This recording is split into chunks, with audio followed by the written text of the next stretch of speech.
Hello, everyone, and welcome back to the Married and Mildly Unhinged podcast. I am Joel. And I'm Summer. And today on episode 2, titled The One with the Birthday. This is going to be a fun one. Probably not for me, but if you're interested in learning how to ruin a birthday for your wife or your spouse in 5 minutes, then this is the episode you want to tune into. So let's get started.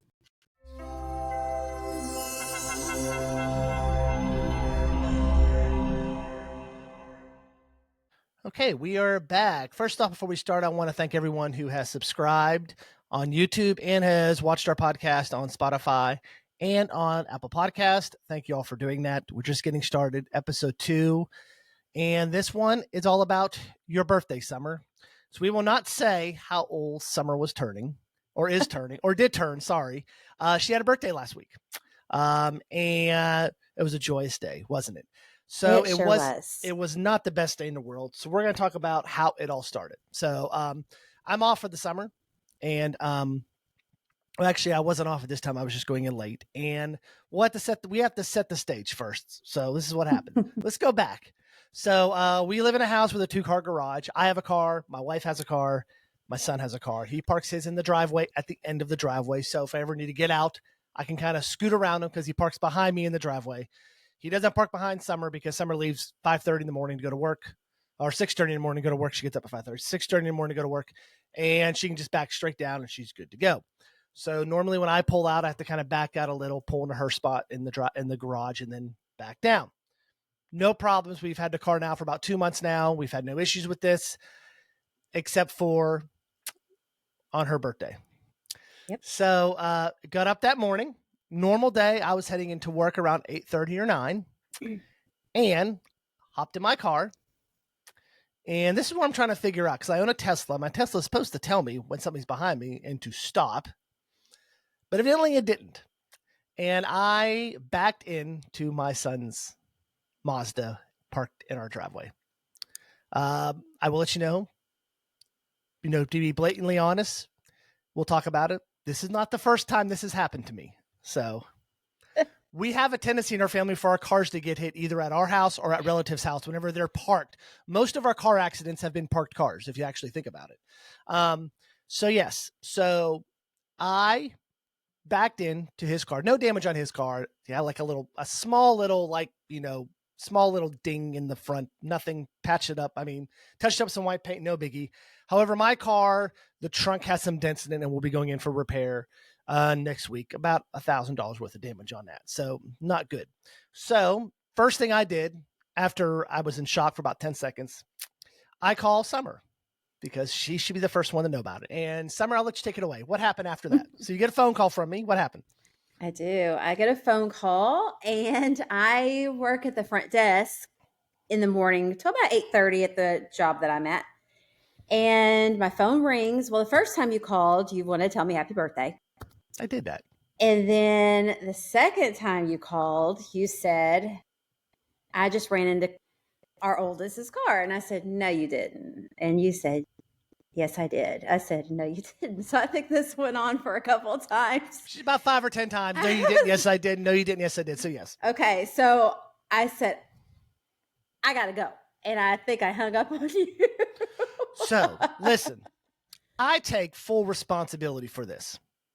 But here's what bothers me a little bit. During our whole interaction, she never asked once if I was okay. She didn't know how bad it was. She did not ask, hey, are you okay? Her initial impression was to just hang the phone up. So why was that your initial impression, just to hang the phone up on me? Well, Joel, you were only backing out of the garage, honey. Now, if it was a full-on collision. You don't know how fast I was going. Pulling out of the garage? You know I hope it's not fast. You know how fast I pull out of the garage sometimes. You yell at me. Yeah, you do zoom a little bit. Yeah, see? But what bothers... And also what doesn't help is we live on a hill. So we have to come down the driveway. Yes. So, yes. But you've always had a tendency when we first got the car. What did you say? Because he wasn't parked behind me. You said... Park behind me because I won't have any issues getting around you. I think that's what I said. And when I would back out, what would you say? I would say, Summer, watch out, don't hit his car. Now, the first day that Cone was parked behind you, what did you do? I don't remember. What did I do? You watched me back out of the garage. Oh, I did. I walked out that morning to watch her back out. I will let you know this. We'll talk about this later. She's had some incidents too, getting out of our garage. We'll Not talk this about that in a one. minute. So that's what happened on that incident. So let's talk about the other incident. So what was it, about 3 or 4 years ago? Maybe longer. Are you talking about when you hit my Telluride? Did I hit your Telluride? I know I You didn't hit backed- your Telluride. I backed into my parents' car. You backed into your parents' car with my That's Telluride. that's what I'm talking about. Yes. Okay, so rewind. In the past, my parents drove out to see us. They had a Dodge van, and I was actually parked Christmas Eve. Christmas Eve. So this always happens we were going out to dinner, correct? For Christmas Eve. Yes. So we're going out to dinner for Christmas breakfast. Eve. It was breakfast. We always have we have a tradition in our family. We always go out for breakfast on Christmas Eve. That's our tradition. Us and the boys. And my parents were visiting that time, so we went out. So this time I was they were parked on the left-hand side of the driveway. Summer's Kia Telluride was parked in the right-hand side of the driveway. So I had a clear shot down, correct? Yes. And what happened? You were too busy talking. That's normal. To your parents as you were backing out. And you can't say anything because the car did beep at you. I did not hear the car beeping me. And I said, Joel, you're about to hit your parents' car. Joel, you're about to hit your parents' car. And you slammed into your parents' car. And that was about an $1,800 fix. So my stupidity has cost us about $2,800 here in the past 3 or 4 years. So, yeah. So let's talk about you now. Yeah, the thing is on me. First off, let me get you this. Let me ask you this. These were accidents, correct? These were accidents, right? Okay, first off, I wasn't on my phone because that's probably the first thing she was going to ask me. Were you on your phone? I'm not on my phone anymore in a car because we have a new app that tracks your phone use for our insurance, and I don't want to get dinged. And we have a backseat driver. And we have a backseat driver. My little one will literally yell at me if I'm on my phone. What was your? So when you hung up the phone on me, what was going through your mind? I'm going to kill my husband. Okay. Because I did try to call her back. I did try to call her right back and she didn't answer. So I was getting ghosted. Oh, okay. Yeah, you didn't answer. I was a bit freaked out, yes. So did you tell everyone at work? So as I was at the front desk, I guess I did this head motion. And a girl that I work with, my work bestie, her daughter works there. So she went upstairs and said, hey, you need to go check on Summer. She looks really upset. So she comes down off the elevator and says, Summer, my daughter, I hate to say names. Say her daughter. But her daughter said, I need to come check on you. And I said, why? She said, you look very upset. I said, yeah, because I'm going to kill my husband. And I was trying to figure out the best way to do it. So you're trying to figure out the best way to kill me. Yes. So this is the issue that we have now.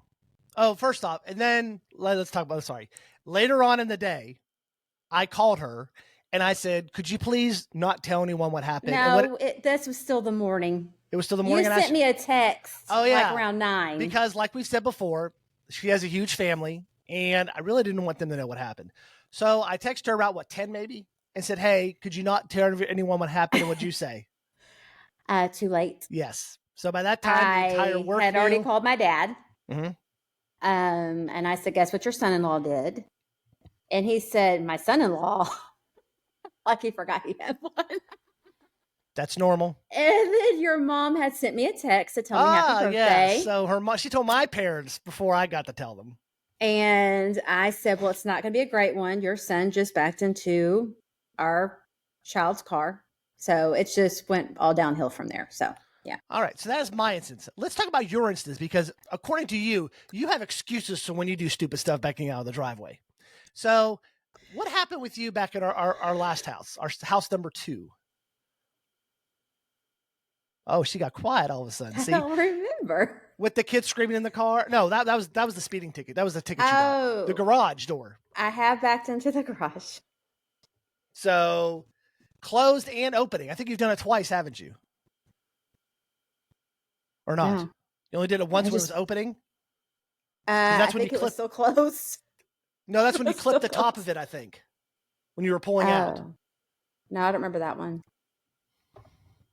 Oh my gosh.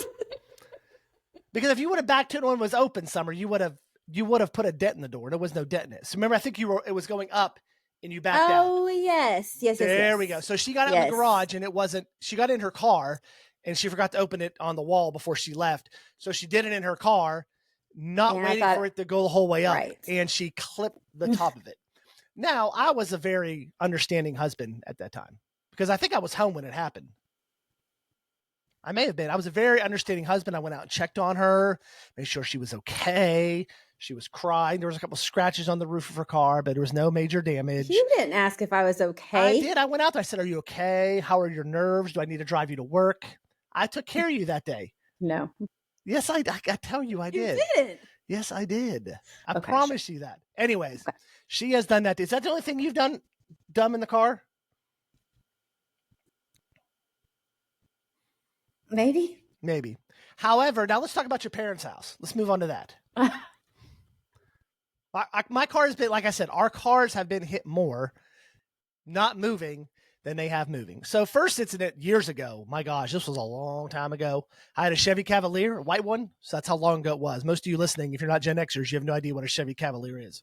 It was just parked out there and they live out in kind of the country. They have a couple acres of land and I believe they just replaced the brakes on the car, correct?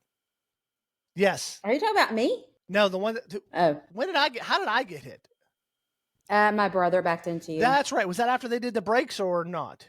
Or is that when your car got backed into? Did your Cavalier get backed into? I think. So yeah. So this was the first instance. So her brother was leaving the house and for some reason didn't see me. Night. I will give it to him. I think it was at night. Bruh. You have lights out there. It's not dark. You got a big one above the garage. We just replaced it. And so he backed into me and just decided he was going to drive off after he did it. And then called and said I backed into Joel. So that was the first time. Mm-hmm. The second time was in your Kia EV6 recently. Your mom was backing out. I think I had it for a little over a year. Yep. So it happened about 2 years ago, probably. And she just parked and your mom was leaving to take some food to someone of your family members. And what happened? She backed into my car. Backed into the car. So the car was parked at both these instances at the exact same spot in a little driveway, gravel driveway, hadn't moved and got backed into twice.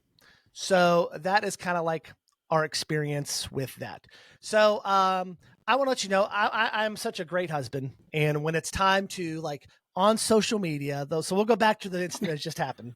We're jumping around here. We're gonna go back to the incident that just happened. So I'm a great husband. Everyone knows that I write nice stuff about people and my wife on Facebook.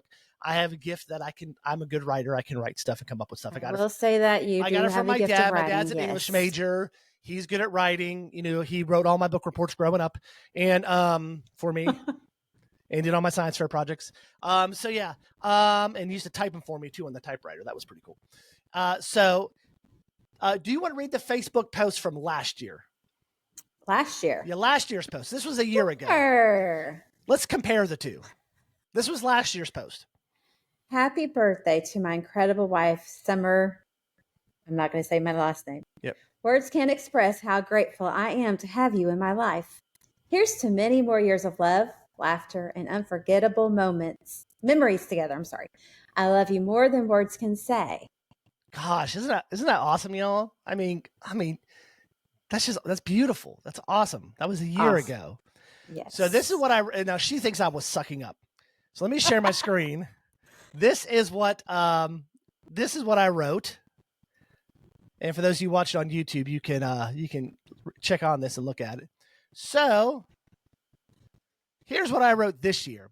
Happy birthday to my beautiful wife, Summer Spencer. Everyone knows your last name, Summer. It's no big deal. Every day with you is a gift. But today, I get to celebrate the incredible woman you are. Your strength, kindness, laughter, and love make life brighter for everyone lucky enough to know you, especially me.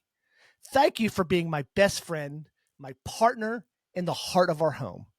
I am so grateful for every moment we share, and I can't wait to make more memories together. Love you more than words can say. So, when you saw that post, Summer, what was going through your head? What a suck up.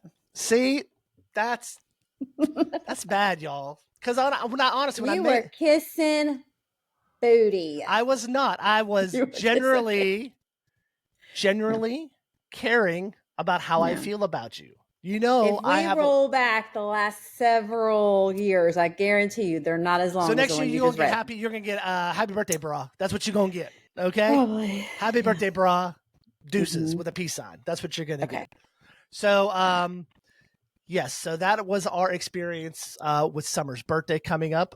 If you get a chance in the comments, wish her a happy birthday. We will not tell you how old she is, but it's between the ages of 35 and 55. So somewhere in between there, that is her. That's how old she is. So yes, I'm 47, so you can kind of figure it out where she is in that thing. All right. Anything else you want to share about this story, Summer, before we sign off? No, I think we pretty much Everything. covered it. So I told everything correctly. I was telling the truth and everything like that.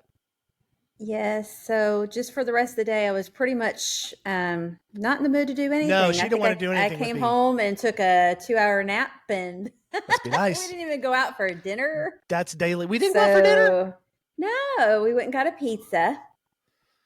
Oh, that's right. We did. We did get pizza. Got a pizza, and I just called it a day after that. So Yep. She was done with me pretty much. Yep. Like she is on most days when she gets home from work.